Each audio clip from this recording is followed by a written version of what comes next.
Hi student.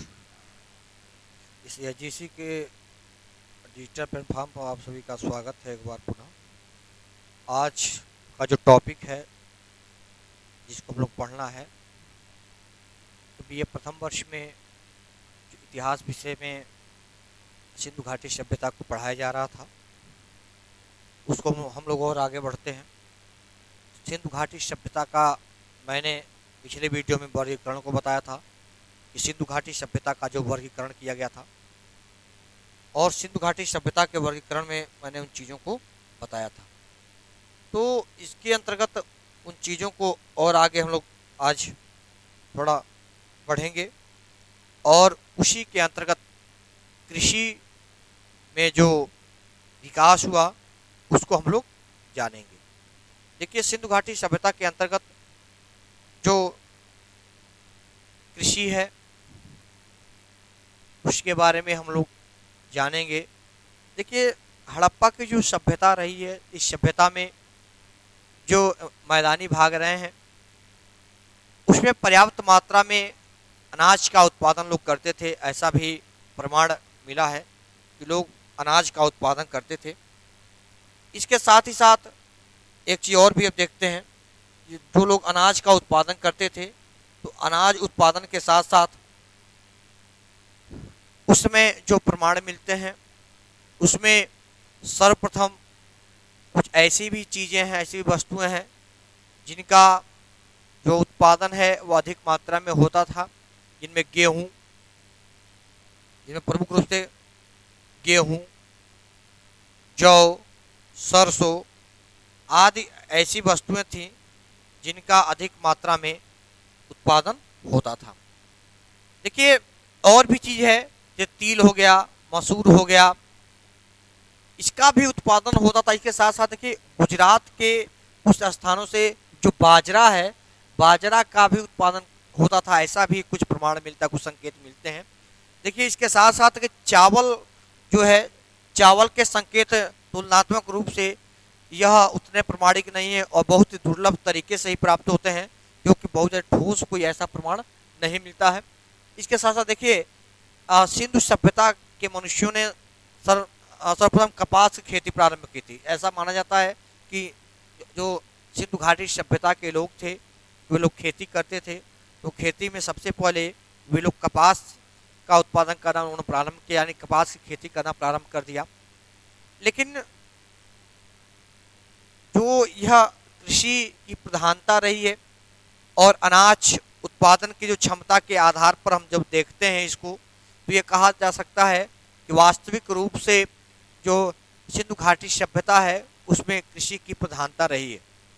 इसके साथ साथ कृषि, देखिए, मुहरों और टेराकोटा की मूर्तियों पर जो सांड के चित्र मिले हैं तथा पुरातात्विक खुदाई से जो बैलों से जुते हुए खेत के साक्ष्य मिलते हैं, जो हल भी मिलते हैं, हल का भी प्रमाण मिलता है कि हल का लोग प्रयोग करते थे खेतों को जोतने के लिए। इसके साथ साथ देखिए, जो हम वातावरण की बात करते हैं तो आर्द्र शुष्क क्षेत्रों में अधिकांश इस सभ्यता का विकास हुआ है। खेती करने के लिए और सिंचाई की भी आवश्यकता थी, तो लोग इसके लिए सिंचाई का लोग प्रबंध करते थे, कुओं के माध्यम से लोग सिंचाई करते थे। देखिए, नहरों के अवशेष हड़प्पा सभ्यता में सो तो गई अफगानिस्तान में पाए गए हैं। इससे देखिए, लेकिन पंजाब और सिंध में इसके प्रमाण नहीं मिलते हैं, जबकि यह है कि उस समय के लोग नहरों से खेती करते थे, ऐसा भी प्रमाण मिलता है। लेकिन भारत में हम देखते हैं पंजाब और जो सिंध प्रांत है उसमें कहीं पर भी नहरों के प्रमाण उपलब्ध नहीं है। देखिए, हड़प्पा काल के जो लोग थे वह मवेशियों को रखते थे, यानी पशुपालन करते थे और दूध का उत्पादन करते थे। तो कहीं ना कहीं दूध जो है उसमें ज़्यादा प्रयोग में लोग लाते थे और व्यापार का भी एक माध्यम था। तो पशुपालन लोग अधिक मात्रा में करते थे, इससे खेत की जुताई के लिए बैलों का भी लोग प्रयोग करते थे। इसके साथ साथ देखिए, घोड़े के साक्ष्य भी मिले हैं सूक्ष्म रूप से मोहनजोदड़ो और लोथन की एक संयुक्त टेराकोटा की मूर्ति से मिले हैं। और हड़प्पाई जो संस्कृति रही है वह कहीं ना कहीं एक जगह केंद्रित नहीं रही है, बल्कि कई क्षेत्रों में, कई अलग अलग जगहों पर इसके प्रमाण उपलब्ध रहे हैं। तो यह चीज़ रहा है। कृषि के संबंधित चीज़ों को मैंने आप लोगों को बताया कि कृषि में किन किन चीज़ों का विकास हुआ। इसको हम लोग और आगे बढ़ते हैं, और आगे बढ़ते हैं हम लोग तो अर्थव्यवस्था को पढ़ेंगे, अर्थव्यवस्था को जानेंगे। देखिए अर्थव्यवस्था के बारे में चीज़ें हैं, हम लोग अर्थव्यवस्था को जानेंगे। देखिए अर्थव्यवस्था के बारे में है, और इसके भी तमाम ऐसे प्रमाण मिले हैं जिनके आधार पर हम उसमें हड़प्पा काल और सिंधु घाटी सभ्यता के बारे में जानते हैं। देखिए सबसे बड़ी है मुहरें जो मिली हैं, उन मुहरों से, और मुहर एक ही नहीं बल्कि कई सारी मुहरें मिली हैं, लेकिन यह है कि सबकी लिपि जो है यानी कि भाषा वह एक समान है। वजन और मापन की विधियाँ सिंधु घाटी सभ्यता के लोगों के जीवन में व्यापार के बारे में भी पता चलता है। उस समय के लोग माप तौल का भी काम करते थे, और व्यापार में माप तौल की चीज़ों का भी उपयोग करते थे, और उसके भी तमाम प्रकार के जो साक्ष्य उपलब्ध रहे हैं। लेकिन यह हड़प्पा सभ्यता जो है, इसमें लोग पत्थर के धातुओं का लोग भी प्रयोग अधिक मात्रा में करते थे, जिसमें सीप और शंख का व्यापार भी भारत के साथ साथ दूसरे देशों के साथ भी लोग करते थे।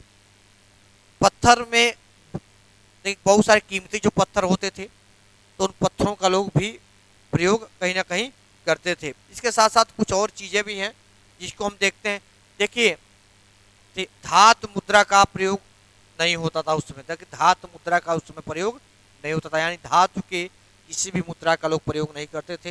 देखिए व्यापार में देख रहे हैं विनिमय प्रणाली भी मौजूद थी, इसमें व्यापार करने के विनिमय प्रणाली मौजूद थी, जिससे लोग एक दूसरे के साथ व्यापार करते थे। और दूसरे देशों के साथ जो व्यापार होता था वह जल मार्ग से होता था, और जल मार्ग के द्वारा या दूसरे देशों के साथ बंदरगाहों से लोग व्यापार करते थे, जिसमें से अरब के साथ व्यापार जो होता था, मिस्र के साथ व्यापार होता था, साथ ही साथ मेसोपोटामिया की जो सभ्यता रही है उसमें देखते हैं, तो उस समय से भी ऐसा प्रमाण मिलता है, उनके साथ भी कहीं ना कहीं व्यापारिक संबंध स्थापित थे। देखिए अफगानिस्तान में जो व्यापारिक बस्तियों की स्थापना जहाँ हुई थी, वहाँ पर प्रमाणिक रूप से मध्य एशिया से सुगम व्यापार होता था, ऐसा प्रमाण भी मिलता है।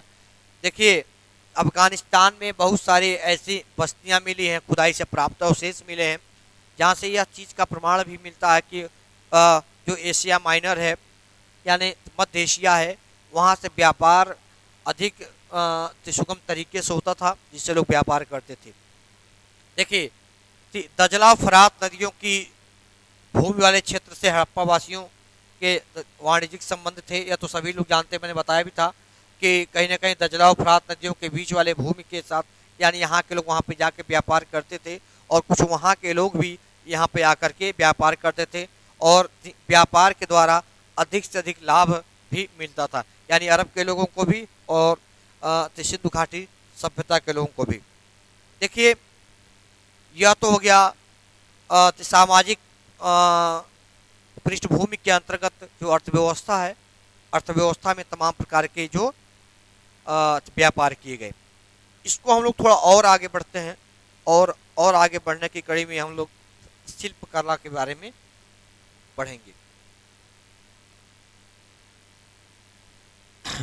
देखिए सिंधु घाटी जो सभ्यता रही है, इस सिंधु घाटी सभ्यता के अंतर्गत जो हड़प्पा कालीन जो सभ्यता रही है,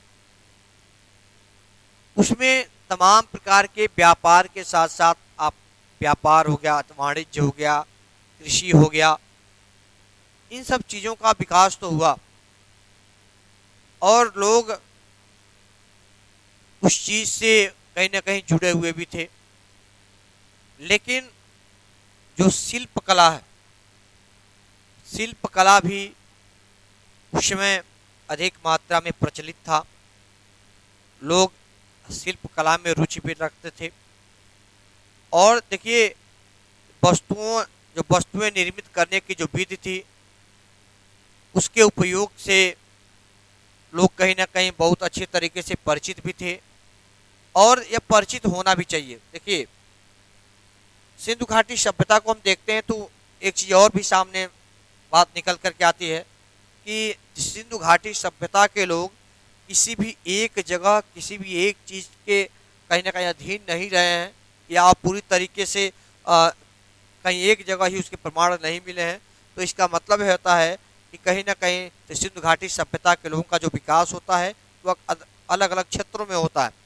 तो उस क्षेत्र के अंतर्गत जो शिल्प कला का विकास होता है उसका भी कहीं ना कहीं जो प्रमाण मिलता है, और काष्ठ की जो बनी हुई जो निर्मित जो वस्तुएं थी निर्मित करने की विधि की भी जानकारी और उसके प्रमाण सिंधु घाटी सभ्यता के अंतर्गत मिलती है।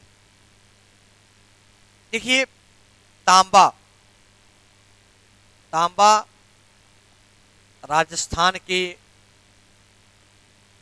जब खुदाई राजस्थान में जब खुदाई हुई तो उससे प्राप्त हुआ और जो अवशेष हुआ उससे हम जानते हैं कि तांबे का लोग भी प्रयोग करते थे। साथ ही साथ टीन का अनुमान था, और कहा जाता था कि जो टीन है, टीन का अनुमान ऐसा लगाया जाता है कि अफ़गानिस्तान से इसको लाया जाता था, और अफ़गानिस्तान से ला करके यहाँ पर लोग उसका प्रयोग कहीं ना कहीं करते थे। तो यह मात्र एक अनुमान लगाया जाता है, अनुमानतः लोग इस तरीके के प्रयोग करते थे। इसके साथ साथ बुनाई में प्रयोग किए जाने वाले, देखिए बुनाई में प्रयोग किए जाने वाले बहुत सारे ठप्पे जो हैं, मुहरे हैं, उनमें बहुत सी वस्तुओं पर लगाए जाते थे जो व्यापार के रूप में भी लगाए जाते थे, कपड़ों पर भी लगाए जाते थे, जिससे जो उनकी कला थी और उनका भी विकास का पता चलता है, और उन चीज़ों को आधुनिकता से भी जोड़ने का काम उन्होंने किया। तो यह जो प्रमुख शिल्प कला का विकास जो था, जो लोग उससे परिचित थे, चाहे वह व्यापार के माध्यम से रहे हों, चाहे वह तमाम प्रकार के मूर्तियों पर जो नक्काशियाँ हुई हैं उसमें भी देखते हैं तमाम प्रकार कला का विकास होता है। तो हस्तकला, शिल्प कला का भी विकास उसमें अधिक मात्रा में विकसित था। हम लोगों ने इन चीज़ों को जो पढ़ा, जिसमें सिंधु घाटी सभ्यता के अंतर्गत हमने आपको इन चीज़ों को बताया और समझाया भी।